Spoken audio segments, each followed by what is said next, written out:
স্বাগত আজকের বাংলাদেশে। আপনাদের সঙ্গে আছি আমি জাহিদ হোসেন। দেশবাসীর ৮ দিনের অপেক্ষার অবসান হলো। ফিরে এলেন বর্ডার গার্ড বাংলাদেশ বিজিবির নায়েক আব্দুর রাজ্জাক। এর মাধ্যমে পূর্ব সীমান্তের পরিস্থিতি কিছুটা স্বাভাবিক হবে, তবে স্থায়ী শান্তির জন্য রোহিঙ্গা সংকট সমাধান কার্যকরী উদ্যোগ নিতে হবে মিয়ানমারকে। এসব নিয়ে আজকের আলোচনা নায়েক রাজ্জাক। কথা বলতে আমাদের সঙ্গে উপস্থিত আছেন বর্ডার গার্ড বাংলাদেশের মহাপরিচালক মেজর জেনারেল আজিজ আহমেদ এবং নিরাপত্তা বিশ্লেষক অবসরপ্রাপ্ত মেজর জেনারেল মোহাম্মদ আব্দুর রশিদ। স্বাগত আপনাদের। আজিজ আহমেদ, প্রথমেই জানতে চাইব যে আব্দুর রাজ্জাক, আমরা জানি গত কয়েকটা দিনই সারা বাংলাদেশের মানুষই কিন্তু উৎকণ্ঠায় ছিল তার মুক্তির জন্য, এবং আজকে তিনি ফিরে এসেছেন দেশের মাটিতে। এটা একটা বিরাট স্বস্তির বিষয়। কিন্তু এই ৮ দিনে নানান রকম বিষয় আমরা দেখেছি, এমনকি কিছু শর্তের কথাও মিয়ানমার থেকে বলা হয়েছিল। এই বিষয়গুলি কিভাবে আপনারা নেগোসিয়েট করলেন তাদের সঙ্গে? ধন্যবাদ।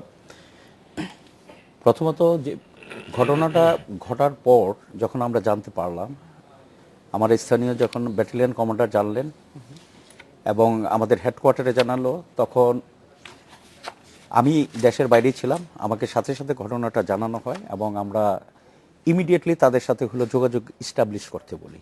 আপনারাও হয়তো জানেন কি না যে তাদের সাথে আসলে যোগাযোগের বেশ সমস্যা রয়েছে। তবে আমি গত বছর গিয়েছিলাম, তখন তাদের সাথে মিটিংয়ের পর থেকে এখন সাধারণত আমরা তাদের সাথে সরাসরি যোগাযোগ করতে পারি। সেটা সাধারণত মোবাইলে হয়ে থাকে, এবং সেটা যদি তাদের মোবাইল যদি অন থাকে, আর সেটা না হলে লোক মারফত আমরা ইন্টারপ্রেটারের মাধ্যমে সাধারণত কথা বলে থাকি। আর ভাষাগত একটা লিমিটেশন আছে যে তাদের সবাই আবার ইংলিশে কথা বলতে পারে না। সেই ক্ষেত্রে হয়তো আমরা যদি মোবাইলে তাদেরকে কোনো মেসেজও দিই, তারা আবার ইন্টারপ্রেটারের মাধ্যমে সেটা ইন্টারপ্রেট করে এইভাবেই আমাদেরকে জানিয়ে থাকে। তা আমরা ঘটনাটা ঘটার দুই তিন ঘন্টার মধ্যেই তাদের লোয়ার লেভেলে সিওকে বলি তার কাউন্টার পার্টের সাথে যোগাযোগ করতে, এবং সিও যোগাযোগ ইস্টাবলিশ করে। তো এইখানে একটা জিনিস যেটা ভালো ছিল, আমি যদি এটাকে 2014 সালের মে মাসের ঘটনাটার সাথে কম্পেয়ার করি, যেখানে তারা প্রথম বলেছিল যে না, আমরা বিজিবির কাউকে আনি নাই, বাট এইখানে সাথে সাথে তারা বলেছিল যে হ্যাঁ, বিজিবির আমরা জনকে নিয়ে এসেছি, সে আমাদের কাস্টডিতে আছে। এই কথাটা তারা কিন্তু প্রথমে স্বীকার করে। তারপর থেকে আমরা তাকে বলতে থাকি যে কাউন্টার পার্টকে যে তাকে ফেরত দেওয়া হোক, তাকে জোর করে এখান থেকে নিয়ে গেছে। তারা বলতেছিল যে না, সে আমাদের ওখানে চলে আসলে ইত্যাদি। এগুলো নিয়ে কথা হয়েছে বিভিন্ন পর্যায়ে। পরে আমি বলি যে না, রিটেন প্রটেস্ট নোটটা যে তোমাদের মধ্যে কথা কি হয়, মেক ইট অফিসিয়ালি তাদেরকে প্রটেস্ট নোট পাঠাও। তো প্রটেস্ট নোট তাদেরকে পাঠানো হয়। পাঠানোর পরে তখন তারা বলে যে ঠিক আছে, ফ্ল্যাগ মিটিংয়ের জন্য তোমরা চিঠি দাও। এটা কিন্তু ব্যাটালিয়ন লেভেলে কথা হচ্ছিল। সেটার জন্য আবার 18 তারিখে চিঠি দেওয়া হয়। কিন্তু এতে দেখা যায় যে তারা তখন সেটা কোনো রিপ্লাই দিচ্ছে না। 19 তারিখে সকালে আরও একটা চিঠি দেওয়া হয় যে সব ঘটনাটাকে দিয়ে, কারণ ইন দ্য মিন টাইম ওইখানে কী হয়েছে না হয়েছে সব কিছু আমাদের ব্যাটালিয়ন কমান্ডার, রিজন কমান্ডার তারা জানতে পারে। আরও একটা চিঠি পাঠানো, এবং 19 তারিখে সেটা কপিটা আমাদের স্বরাষ্ট্র মন্ত্রণালয় হয়ে পররাষ্ট্র মন্ত্রণালয়ে পাঠানো হয়, যাতে করে তারাও পররাষ্ট্র মন্ত্রণালয়ের চ্যানেলও এই প্রোটেস্ট নোটটা যায়। তো এরপর থেকে আমরা কিন্তু সেই প্রোটেস্ট নোট দিয়েই ক্ষান্ত ছিলাম না। আমরা তাদের সাথেও কিন্তু যোগাযোগ করছিলাম মোবাইলের মাধ্যমে, সাধারণত ভাইবারের মাধ্যমে হচ্ছিল, SMS এর মাধ্যমে হচ্ছিল। এবং তারপর থেকে তারা বলা শুরু করলো যে আমরা উপরের নির্দেশনা পাইনি, নায়েক রাজ্জাক আছে, ভালো আছে, আমরা উপরের নির্দেশনা পাইনি, উপরের নির্দেশনা পাইলে ফ্ল্যাগ মিটিংয়ের মাধ্যমে আমরা ফেরত দেব। এটা শুরু থেকে বলে আসতেছিল।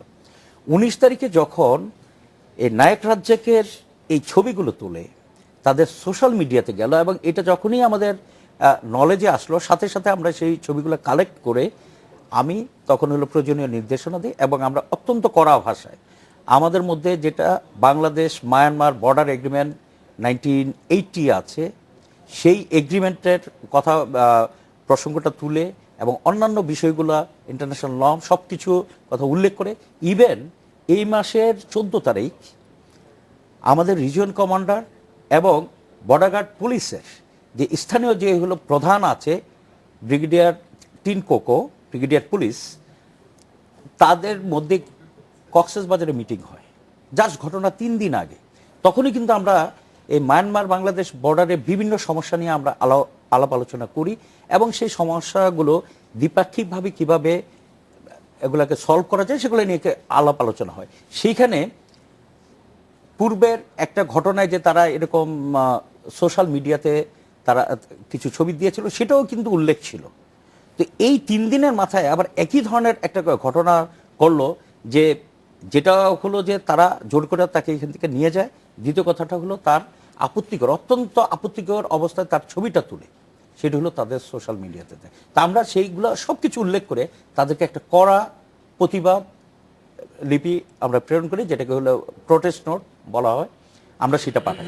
আমরা শুধু আমাদের পক্ষ থেকে পাঠিয়েছি তা না, আমরা সেটার কপি স্বরাষ্ট্র মন্ত্রণালয়ের মাধ্যমে আমাদের পররাষ্ট্র মন্ত্রণালয়কে দেওয়া হয়। এবং আমরা জানতে পারি যে আমাদের পররাষ্ট্র মন্ত্রণালয়, আপনারা জানেন যে মায়ানমারের যে অ্যাম্বাসেডার তাকে হলো ডেকে পাঠায় এবং এটার হলো করা প্রোটেস্ট করে এবং তাকে ইমিডিয়েটলি যাতে রিলিজ করা হয় সেই জন্য আমাদের ফরেন মিনিস্ট্রি থেকে হলো তাদেরকে এখানে ডেকে নিয়ে চাপ দেওয়া হয়। এট দ্য সেম টাইম আমাদের যে অ্যাম্বাসেডার আছে মায়ানমারে, তাকে তার একটা মিটিং হয় মায়ানমারের ফরেন মিনিস্ট্রির সাথে।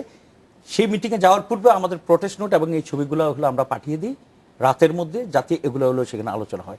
এর পরের দিন সম্ভবত সেটা 20 তারিখে হয়েছিল, 22 তারিখে আমাদের যে ডিএ আছে মায়ানমার, তার কাছে একই প্রোটেস্ট নোট, অন্যান্য অতীতের প্রোটেস্ট নোটগুলো, অতীতের ঘটনাগুলো উল্লেখ করে এবং এই ছবিগুলো পাঠানো হয় যাতে এগুলো তাদের হোম মিনিস্ট্রিতে মিটিংয়ে যাতে আলোচনা হয়। তো এইভাবে কিন্তু এই তাকে নিয়ে নায়ক রাজ্জাককে নেওয়ার পর থেকে শুধু যে বিজিবি এটাকে হলো কন্টিনিউয়াসলি পার্সু করছিল, আসলে তার পাশাপাশি কিন্তু আমাদের ফরেন মিনিস্ট্রি এবং হলো আমাদের যে এম্বাসি আছে, অ্যাম্বাসাডার, বিশেষ করে ডিএ, সবাই কিন্তু এই জিনিসটা পার্সু করছিল। মানে একটা সমন্বিত প্রক্রিয়ার মধ্যে দিয়ে তাকে আলটিমেটলি যে জিনিসটা হয়েছে বিভিন্নভাবে পার্সু করার ফলে গত 23 তারিখ, আমি 23 তারিখে ফিরে আসি এবং 23 তারিখে বিকালে তারা আমাদেরকে একটা লিখিত চিঠির মাধ্যমে জানায় নায়ক রাজ্জাককে ফ্ল্যাগ মিটিংয়ের মাধ্যমে ফেরত প্রদান করা হবে।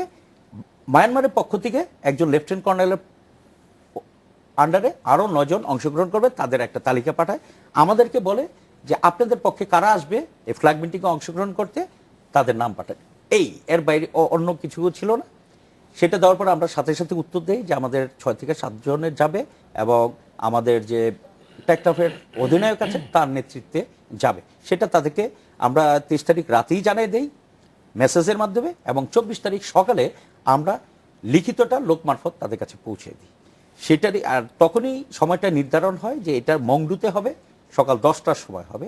সেই অনুযায়ী আজকে অ্যাকচুয়ালি 8:30টার সময় রওনা দেওয়ার কথা ছিল, ইনক্রিমেন্ট ওয়েদারের জন্য একটু পিছিয়ে যায়, রাউন্ড হলো আধা ঘন্টা 45 মিনিট, তারপরে যে সেখানে ফ্ল্যাগ মিটিং হয়। তবে অ্যাকচুয়ালি ওখানে যতগুলা বিষয় তারা হলো আলোচনা অবতারণা করেছিল, এত কিছু আলোচনার জন্য আমরা এক্সপেক্ট করি নাই। তারপরেও ঠিক আছে তোমরা আলোচনা করতে চাও, ওই যেই বিষয়গুলো আমরা ধরেন হলে এই মাসে 14 তারিখে যেইগুলো আলোচনা করেছি অনেকগুলো সেই ধরনের বিষয় আলাপ আলোচনা হয়েছে। প্লাস হলো তারা ইস্টাবলিশ করার চেষ্টা করেছে যে আমাদের লোকজন হলো মানে ইয়াতে ছিল না, ইউনিফর্মে ছিল না, তাদের হলো দেশের অভ্যন্তরে চলে গেছে ইত্যাদি ইত্যাদি। প্রত্যেকটা জিনিসকে বলা হয়েছে নো, আমাদের লোক আমাদের দেশের ভিতরে ছিল এবং বিজিবি কখনো ইউনিফর্ম ছাড়া ডিউটি করে না, অ্যালাউ করা হয় না। এমনকি তাদের যে সোশ্যাল মিডিয়ায় ছবি সেখানেও কিন্তু ইউনিফর্ম আমরা জি এটা করা হয় না। তো এই জিনিসগুলো নিয়ে যা হোক প্রায় 3.5 ঘন্টার মতো তাদের সাথে বিভিন্ন বিষয় নিয়ে আলাপ আলোচনা হয়, কারণ তারা যে লিখিত পয়েন্ট নিয়ে আসছে তারা সেগুলো আলোচনা করবেই। যদিও আমরা বলছিলাম যে এগুলো তো আমরা পরেও আলোচনা করতে পারি, বাট তারা হয়তো তাদের নির্দেশনা ছিল সেজন্য। তা আমি বলেছি যে ঠিক আছে আলোচনা করতে চাই, আলোচনা করো, কি বলে শোনো। তারপরে হওয়ার পরে যখন আলোচনা শেষ হলো তখন তারা বলে যে তোমরা তো সেদিন গুলি করে আমাদের একজনকে আহত করেছো, সে এখানে একটা হাসপাতালে ভর্তি আছে, তোমরা যদি দেখতে যাও। তখন আমাকে জানালে আমি বলি যে না ঠিক আছে যাও দেখে আসো। তো তখন সেখানে যায়, তাদের একজন রাইফেলম্যান, আমাদের ওইখানে গোলাগুলি হয়েছিল, আমাদের একজন হলো সৈনিকের হাতে গুলি লাগে আর ওদের একজনের পায়ে গুলি লাগে। তো তাকে দেখে আসে, দেখে আসার পরে তখন হলো যে তারা বলে যে না আমরা যে আলোচনা যেটা করলাম এটার হলো একটা জয়েন্ট রেকর্ড অফ ডিক্লারেশন হবে, জিআরডি বলে, সেটাকে করতে হবে, এটা হলো স্বাক্ষর করার পরে দেবো।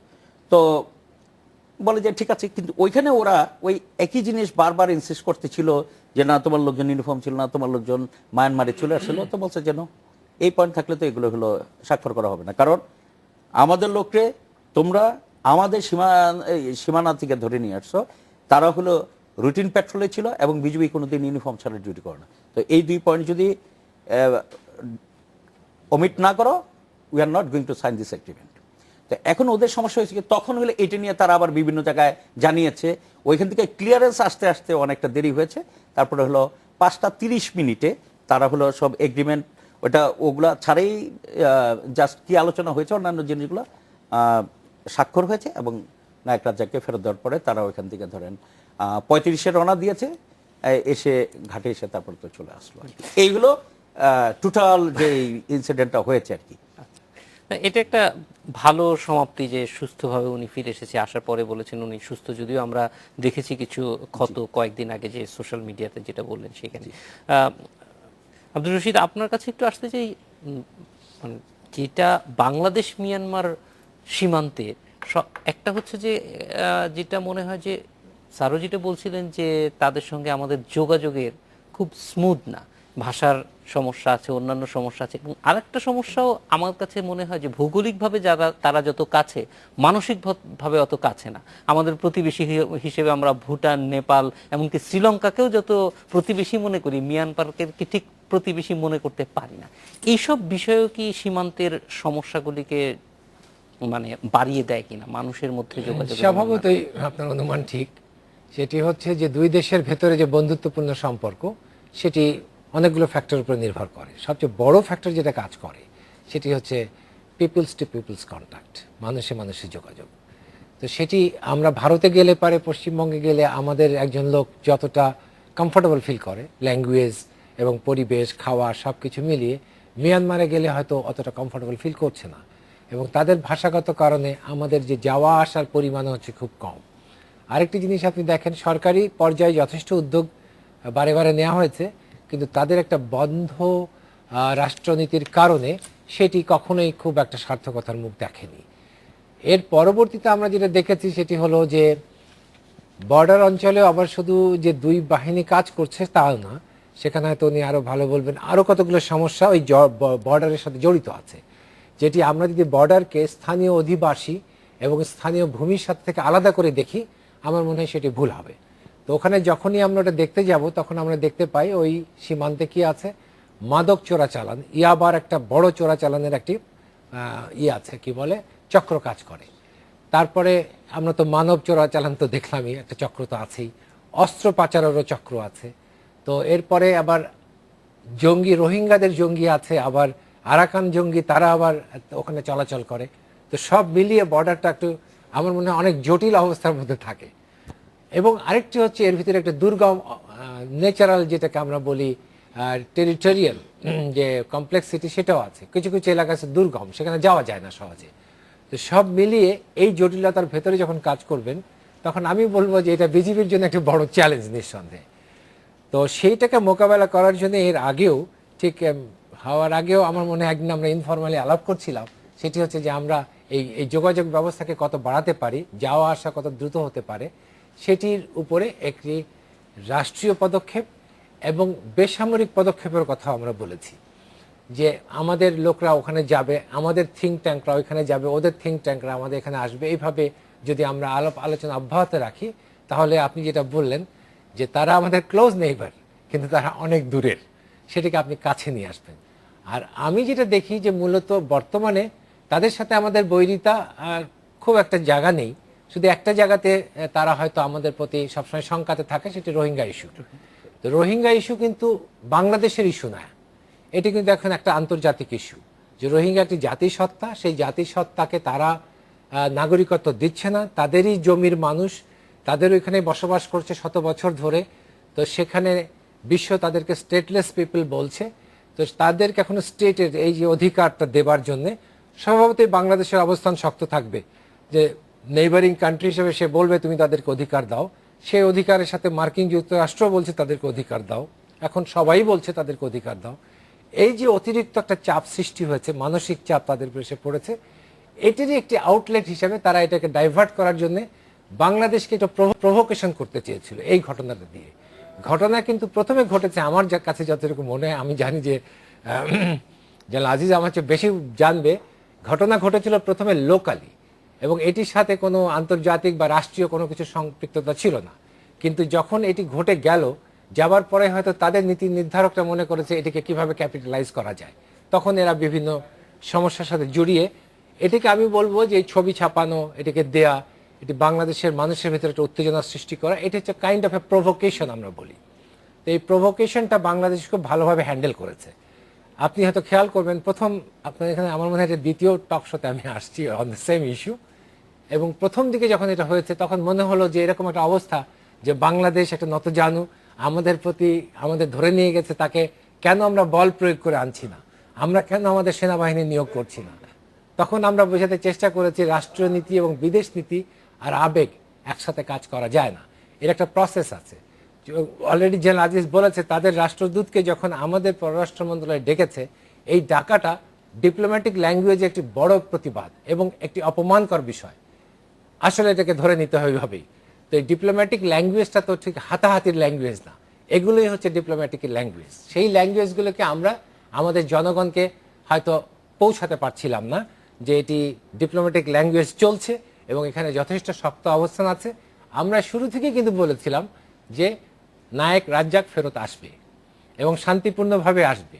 তা আজকে যেটা এসেছে, স্বভাবতই আমি ডিজিবিডিআরকে আমি সাধুবাদ জানাই, তাদের যে সক্রিয় ভূমিকা ছিল সেটির সাথে শান্তিপূর্ণভাবে যে তাকে আমরা ফেরত পেতে পেরেছি এবং সুস্থভাবে পেয়েছি, আমি বলবো it is a great achievement for Bangladesh.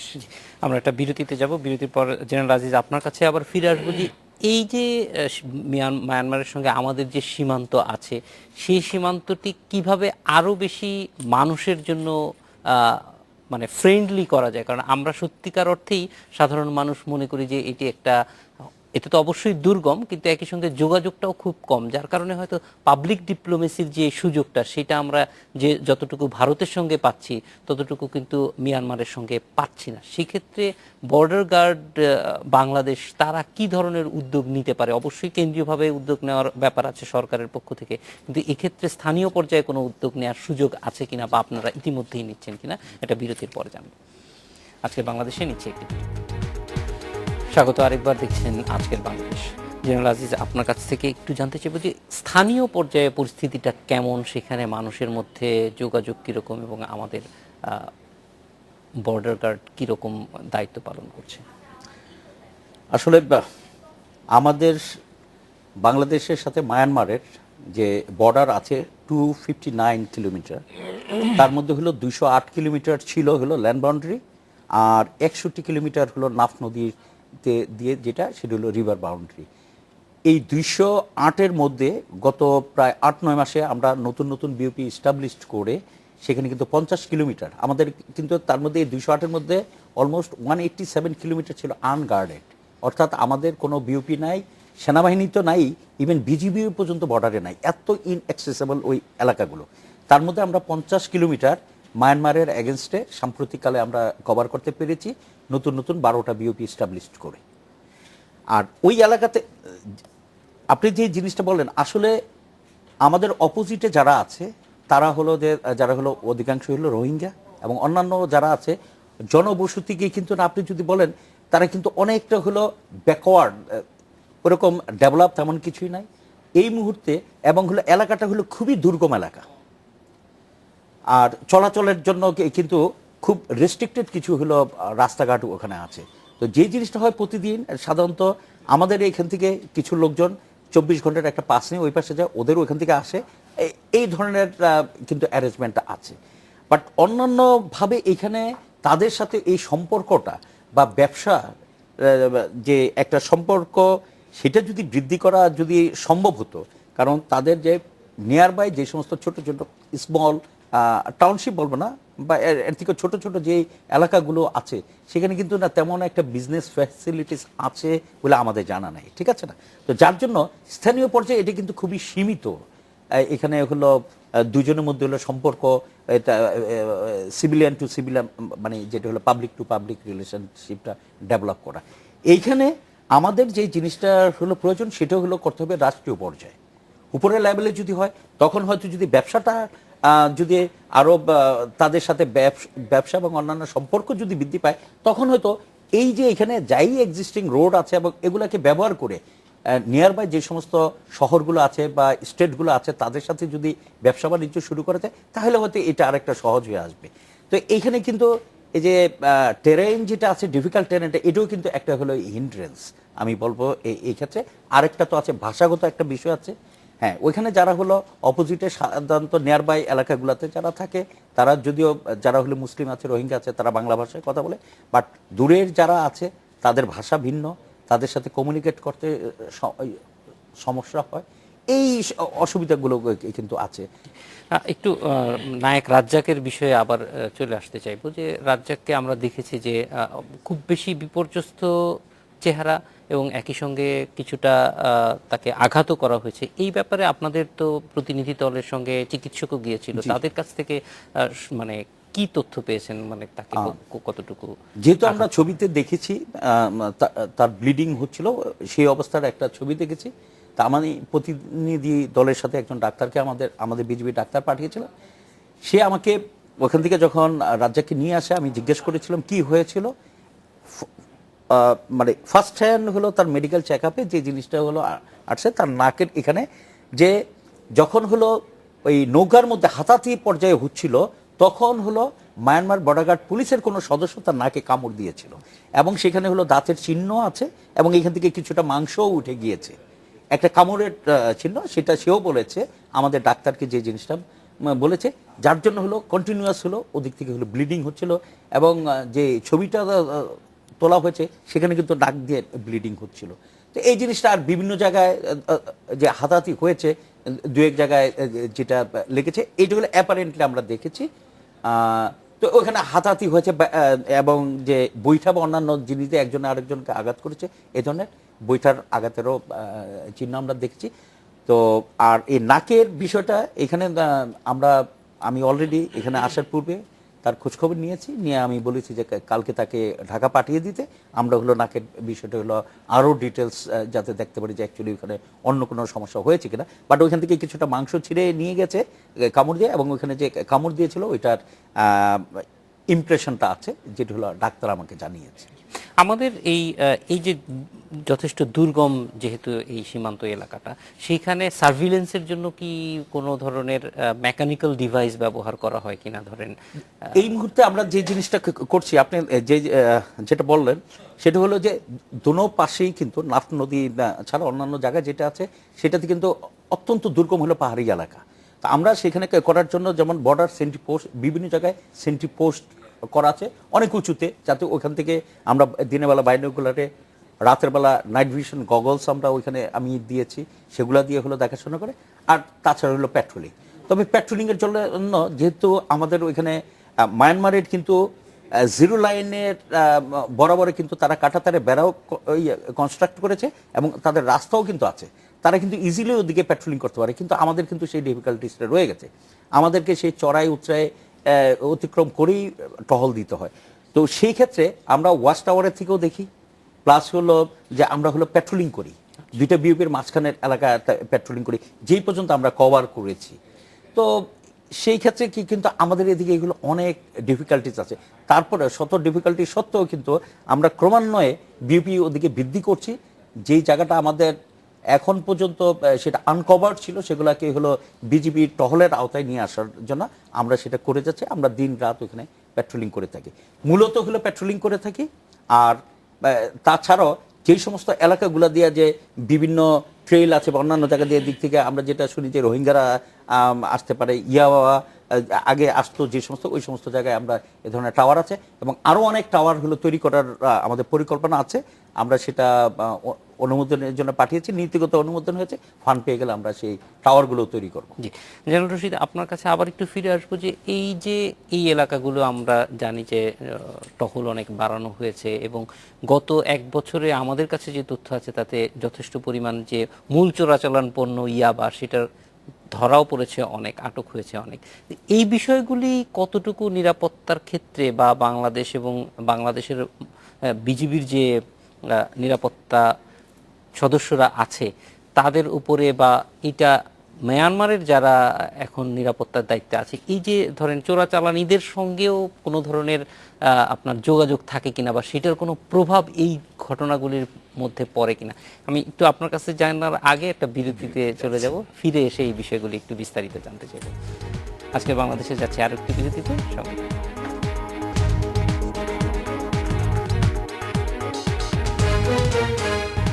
বিরতির পর ফিরে এলাম আজকের বাংলাদেশে। মিয়ান রশিদ, আপনার কাছে আবার আসতেছি যে এই বর্ডার এলাকাতে আমরা মূল যে জিনিসগুলো আপনি বললেন, ইয়াবা সহ অনেকগুলি চোরাচালানের বিষয়ও আছে, ফলে সেইগুলির কোনো ধরনের প্রভাব এই সীমান্ত এলাকায় হয় কি?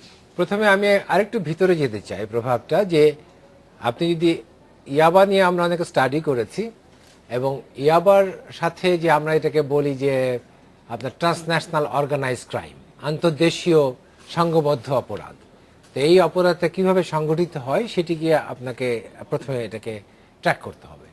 তা আমরা দেখেছি ইয়াবা তৈরি করার যে ফ্যাক্টরিগুলো আছে, সেই ফ্যাক্টরিগুলো কিন্তু আমাদের সীমানার পাশে না, সেগুলো হচ্ছে চীন এবং মিয়ানমার এবং কিছু থাইল্যান্ডে এবং কিছু চীনের মধ্যেও আছে, সেখানে গোপনে এইগুলো তৈরি করা হচ্ছে।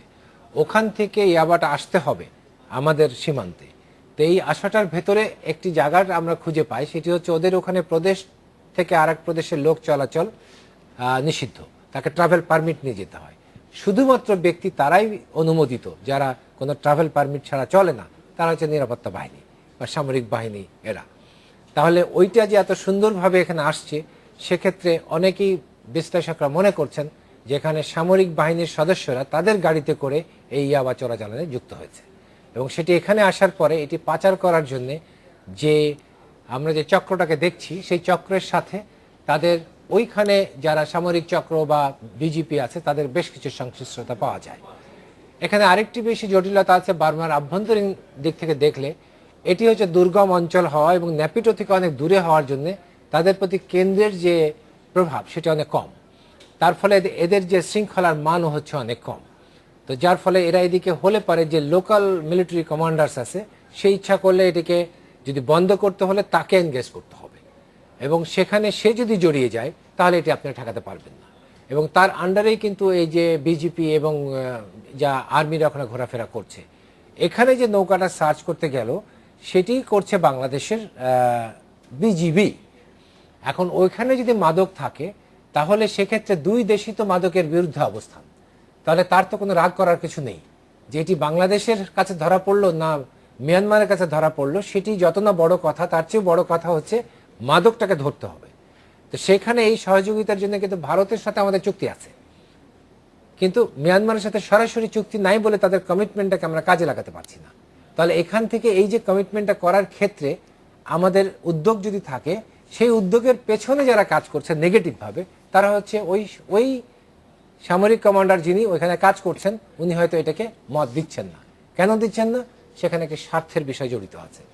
তো সেখানে আমাদের বিজিবিকে যদি অনেকে বলছেন তাদের সক্ষমতার প্রশ্ন তুলেছেন, তারা নতজানু অবস্থায় আছে, তারা এখানে রাজ্জাককে ধরে নিয়ে গেছে। আমি এইমাত্র জানতে পারলাম যে আমাদের একজন আহত হয়েছে, আমাদের বিজিবিও গুলি করেছিল, তাতে ওনারা দেখে এসেছেন যে তাদের একজন আহত হয়েছে। বার্মা টাইমসের একটি নিউজ আমরা কপি করে নিয়ে আসছি, সেখানে আমরা দেখতে পাচ্ছি যে 30শে মে একটা সংঘর্ষ হয়েছিল, যখন এর আগে আমাদের একজন নায়ককে ডেড বডি আনতে যাওয়ার সময় তখন তারা গুলি করেছিল বাংলাদেশ বিজেপির উপরে। বিজেপি তখন তারাই বলছে যে বিজেপি তখন মর্টার ফায়ার করেছিল এবং যুদ্ধটা 5 ঘন্টা ব্যাপী চলমান ছিল। সেখানে তারা বলছে যে মায়ানমারের 4 army personal killed and 3 injured in BGB retaliation. তাহলে বিজিবি যে রিটালিয়েশন করছে, এখানে বিজিবি বলেছিল যে তারা গুলি করেছে, কিন্তু ওদের পক্ষে কতগুলো লোক নিহত হয়েছে বা আহত হয়েছে সেটি আমাদের বিজিবি আমাদেরকে জানায়নি, সেটি আমরা তাদের পত্রিকা থেকে জানলাম। হয়তো বিজিবির পক্ষে এটা জানানো সম্ভব না, কারণ আহত নিহত হয়েছে তাদের ভূমিতে। তো এখানে বোঝা যায় যে আমাদের এখানে গুলিগুলো হচ্ছে এবং বিজিবিও চুপ করে বসে নেই, এবং ওদেরও অনেক হতাহত হচ্ছে, কিন্তু ওদের হতাহত তারা চেপে যেতে পারে, কিন্তু আমাদের হতাহত হলে এখানে ফ্রি মিডিয়া থাকার জন্য সবাই জানতে পারে। তো সেক্ষেত্রে তাদের যে একজন আহত হয়েছে সেটি তারা অনেক পরে বলেছে, আমরা কিন্তু এখনো কোনো মিডিয়াতে দেখিনি ওই আহত হয়েছে। তো এই যে বিষয়টা আছে, আমরা চাচ্ছি না যে কোনো পক্ষে আহত নিহত হোক।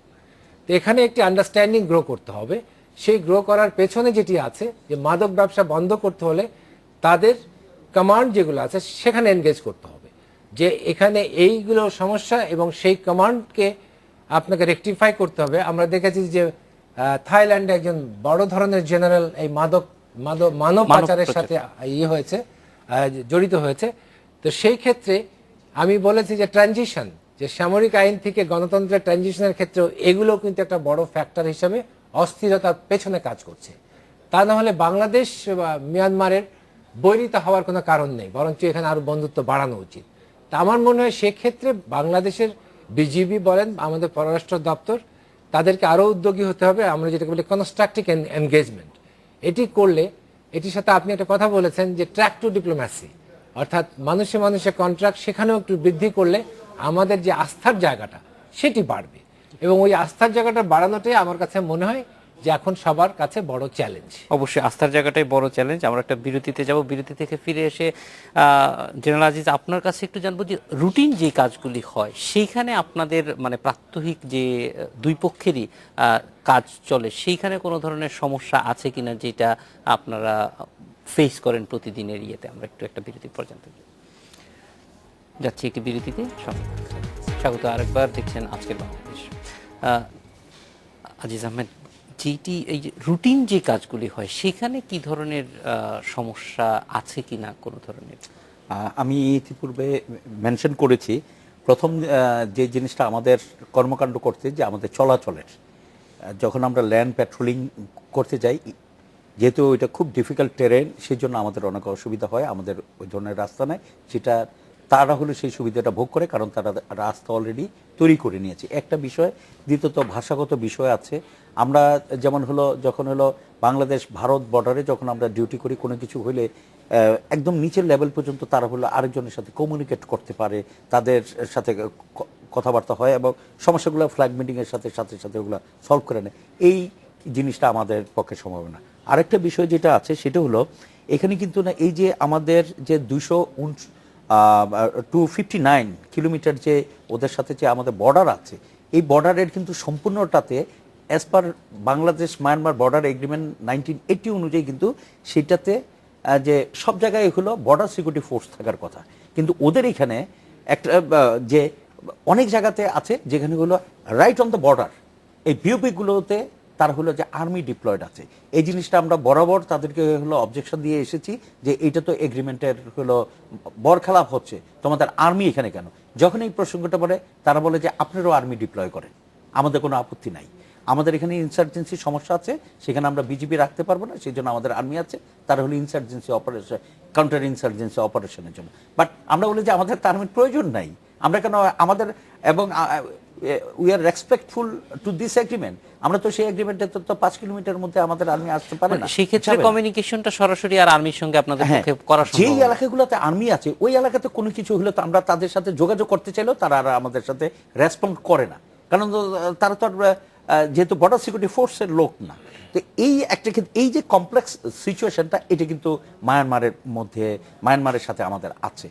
ইভেন গতকালও আমরা কিন্তু এটা একটা প্রোটেস্ট নোট পাঠিয়েছি যে তোমাদেরকে একাধিকবার বলা হয়েছে যে বর্ডারে হলো কোনো আর্মি ডিপ্লয় থাকবে না, বিউপিগুলিতে থাকবে না, বর্ডারে এত কিলোমিটার মধ্যে আর্মি প্যাট্রোলিং করবে না, কিন্তু আমরা এখন দেখছি তো এটাকে কেন হচ্ছে, it should be immediately stop. এই জিনিসটা আমরা বলছি, বাট হয়তো একই ধরনের উত্তর আবার আসবে যে আমাদের এই সমস্যার কারণে সেখানে আমরা বিজিবি দিতে পারছি না, সেই জন্য হয়তো আর্মি আছে। বাট এটা হলো যে এগ্রিমেন্টটা আছে সেই এগ্রিমেন্টের ভায়োলেশন, এবং সেটা আমরা প্রোটেস্ট নোটের মাধ্যমে, আমরা যে শুধু মুখেই বলেছি তা না, আমরা কিন্তু এটা লিখিত অবজেকশন দিয়ে যাচ্ছি, অতীতেও দিয়েছি, আবার গতকালও পাঠিয়েছি। জেনারেল রশিদ, আপনার কাছে আসবো যে এই যে মায়ানমার এবং বাংলাদেশের সীমান্ত, এই সীমান্তে আমরা বিভিন্ন সময় অস্থিরতা দেখেছি, কিন্তু এইখানে একটা স্থায়ী শান্তি প্রতিষ্ঠা করার জন্য কি কি উদ্যোগ নেওয়া যেতে পারে, সেটা সরকারের পর্যায়ে এবং একই সঙ্গে যেটা আপনিও বলছিলেন সিভিল সোসাইটির পর্যায়েও কিন্তু আমাদের যোগাযোগটা খুব স্ট্রং না। এখানে আমরা দেখেছি যে উনি যেটা বললেন, একটা হচ্ছে বর্ডার ম্যানেজমেন্ট করার জন্য একটা কম্প্রিহেন্সিভ প্ল্যান, যেটি দুই দেশই অ্যাগ্রি করবে। তো এটি হয়তো প্রথমে হবে না, আমরা যদি আবার খুব বেশি একরোখা নীতি অনুসরণ করি সেটিও তাদেরকে উৎসাহিত করবে না। তো এখানে হচ্ছে নীতিটা হতে হবে এরকম যেটি তাদেরকে উৎসাহিত করে। তাদের কিন্তু যে কালচারটা একটু ডিফারেন্ট, সারা বিশ্বই কিন্তু তাদের এই কালচারকে নিয়ে খুব সমস্যায় আছে। তো সেই জায়গাতে আমাদেরকে ওইভাবে হ্যান্ডেল করতে হবে। আরেকটি হচ্ছে যে কূটনৈতিক পর্যায়ে বিষয়টা আনতে হবে। কিন্তু বার্মার ওটা রয়েই গেছে যে সিদ্ধান্ত গ্রহণের ক্ষেত্রে যে ওখানে সামরিক বাহিনীর যে আছে, আধিপত্য আছে, সেখানে যে সিভিলিয়ান মিনিস্টার আছে, সেও অনেক সময় তাকে কোনো কিছু পাঠালে সে কোনো উত্তর দিতে পারে না যতক্ষণ না সে সামরিক কমান্ড কাউন্সিলের সাথে যোগাযোগ করে। তো এটি হচ্ছে করতে করতে একটা সময় আসবে, এটি চর্চার বিষয়, এটি নরম হবে এবং একটা ফর্মে আসবে। আমি যতটুকু বুঝতে পারি সেটি হচ্ছে যে আমাদের আগে যে অবস্থায় আমরা ছিলাম তার চেয়ে বর্তমান অবস্থা অনেক ভালো। এখন তারা আরও বেশ কিছু কমিউনিকেটিভ হয়েছে, যোগাযোগ করে, একে অপরের খাতির যত্ন করে। তো সেটি কিন্তু বেড়েছে এই যোগাযোগের ক্ষেত্রে। এটিকে যদি আমরা আরেকটু ফ্রেমওয়ার্কের ভিতরে আনতে পারি, সেটা political framework as well as the border framework, তাহলে আমার মনে হয় যে এখানে আপনি যেটা বলছেন যে একটা স্থায়ী শান্তি আসবে। কিন্তু এখানে আরেকটি আছে যে সামরিক বা নিরাপত্তা বাহিনী থেকে অবশ্যই মাদক চোরাচালানি বা মানব চোরাচালানিদের পার্থক্য আলাদা করতে হবে। সেই আলাদা করার দায়িত্বটা কিন্তু এটা হচ্ছে একটা পলিটিক্যাল টাস্ক, সেটি তাদেরও আছে, সেটি আমাদেরও আছে। তো সেই ক্ষেত্রে ওই জায়গাটাতে গিয়ে কিন্তু আমরা এখনো আটকে আছি। তো সেই জায়গাটাতে ছোটানোর জন্য উভয় দেশ শুধু না, এটির ক্ষেত্রে যেহেতু মাদক হচ্ছে একটি আন্তর্জাতিক ট্রান্সন্যাশনাল অর্গানাইজ ক্রাইম, এখানে আমরা অন্য দেশেরও সহযোগিতা পাই। এবং এই মাদকটা কিন্তু শুধু বাংলাদেশের জন্য হুমকি না, এই মাদক কিন্তু আবার অন্য রাস্তা দিয়ে এটা শ্রীলঙ্কাতে যাচ্ছে, এটা নেপালে যাচ্ছে, এটা ভারতেও যাচ্ছে। তাহলে এখানে আমরা একটা আঞ্চলিক সমন্বয় অবস্থাও করতে পারি। তো সেক্ষেত্রে আমার মনে হয় যে যুক্তভাবে যদি এরকম একটি ইন্টার রিজিওনাল যদি কোনো রকম প্যাক্ট বা এগ্রিমেন্ট করা যায়, সেটি হবে সবচেয়ে ভালো। জেনারেল আজিজ আহমেদ, আমাদের সময় শেষ হয়ে গিয়েছে প্রায়। একদম শেষ যেই প্রসঙ্গটি এসেছে যে একটা আঞ্চলিক সমঝোতা বা আঞ্চলিক সমন্বিত উদ্যোগ, সেক্ষেত্রে অন্যান্য দেশের সঙ্গে একসঙ্গে কাজ করার এরকম কোনো সুযোগ আছে কিনা বা ইতিমধ্যেই সেটা কোনো রকম এগিয়েছে কিনা? ধন্যবাদ। আমি গত বছর যখন তাদের সাথে মিটিং করি, সেখানে আমরা যে সিবিএমপি কম্প্রিহেনসিভ বর্ডার ম্যানেজমেন্ট প্ল্যান যেটা আছে, যেটা হলো বিএসএফ এবং বিজিবি ফলো করে, একই ধরনের প্রপোজাল আমরা তাদেরকে দিয়েছিলাম। ইন রিটার্ন তারা আর একটা প্রপোজাল দিয়েছিল, সেটা বর্ডার লিয়াজো অফিস কনসেপ্ট। এই কনসেপ্টটা হলো যে তাদের এখানে টাস্কফোর্স থাকে, যে এই কনসেপ্টটা তাদের চায়নার সাথে আছে, তাদের থাইল্যান্ডের সাথে আছে এবং অন্যান্য যে সমস্ত তাদের বর্ডারিং কান্ট্রিজগুলো আছে তাদের সাথে এটা আছে, এবং তারা বলেছে এটা ইট ইজ ভেরি ইফেক্টিভ। তো এটা কাজটা কি, তারা হলো 9টা ক্রাইম, ট্রান্সপোর্টার ক্রাইম হলো তারা অ্যাড্রেস করে। একটা হলো যেমন হলো আর্মস স্মাগলিং, ড্রাগ স্মাগলিং, তারপরে হিউম্যান ট্রাফিকিং, তারপরে যেমন পাইরেসি ইয়াতে যেটা হয়, তারপরে যেমন ওই যে মানি, এই ধরনের যত ধরনের আছে, এবং এগ্রিকালচার রিলেটেড এই সমস্ত 9টা বিষয়ে হলো তারা অ্যাড্রেস করে। সেখানে কি করে, বিভিন্ন কনসার্ন যে সমস্ত মিনিস্ট্রি আছে, প্রত্যেকটা মিনিস্ট্রির প্রতিনিধি সেখানে থাকে এবং এই প্রতিনিধিদের অধীনে থাকে টাস্ক ফোর্স। তো কোনো যদি এসে ধরেন হলো ড্রাগের বিরুদ্ধে হলো কোনো পদক্ষেপ নিতে হবে, তখন হলো যদি জানানো হয় যে মায়ানমারের ওই জায়গাতে থেকে হলো ড্রাগটা আসে বা কিছু একটা, তাদের বিরুদ্ধে একটা অপারেশন করতে হবে। সেই ক্ষেত্রে যে যারা হলো দিচ্ছে, হয়তো অনেক সময় দেখা যাচ্ছে দুই দেশের যে টাস্ক ফোর্স তারা একসাথে কোঅর্ডিনেট করে হলো এখানে অপারেশন লঞ্চ করবে। আর এখানে সিদ্ধান্ত নেওয়ার জন্য প্রত্যেকটা যারা কনসার্ন এজেন্সি, এখন যেটা হলো অ্যাবসেন্ট আছে আমাদের এবং বিশেষ করে মায়ানমারের ক্ষেত্রে, যে তাদেরকে কোনো কিছু সিদ্ধান্ত নিতে হলে এটা হলো হেডকোয়ার্টারের থেকে হলো অপেক্ষা করতে হয়, সেখানে ধাপে ধাপে আসতে থাকে। কিন্তু এই বর্ডার লিয়াজন অফিসটা যে প্রপোজালটা দিয়েছে আমাদের কাছে, এমইউ পাঠিয়েছিল, আমরা সেটা এগ্রি করেছি, আমরা পাঠিয়ে দিয়েছি গত ফেব্রুয়ারি মাসে থ্রু আওয়ার ফরেন মিনিস্ট্রি। এইটা যদি হয়ে যায়, আমি মনে করি যে তখন আমাদের এখানেও যখন একটা বর্ডার লিয়াজন অফিস হবে, যেখানে আমাদের ফরেন মিনিস্ট্রি, হোম মিনিস্ট্রি সবার থাকবে, ওদেরও যখন থাকবে, তখন আর সিদ্ধান্তের জন্য হয়তো যে মংডুতে থেকেই সিদ্ধান্ত হয়ে যাবে, সেটা আর নেপিতুতে পাঠানোর প্রয়োজন হবে না। আমি মনে করি এই বর্ডার লিয়াজন অফিসটা খুবই প্রয়োজন হবে। অনেক ধন্যবাদ আজ আমাদের সঙ্গে যোগ দেওয়ার জন্য। এই ছিল আজকের বাংলাদেশে। দেখা হবে রোববার। ভালো থাকুন, সুস্থ থাকুন।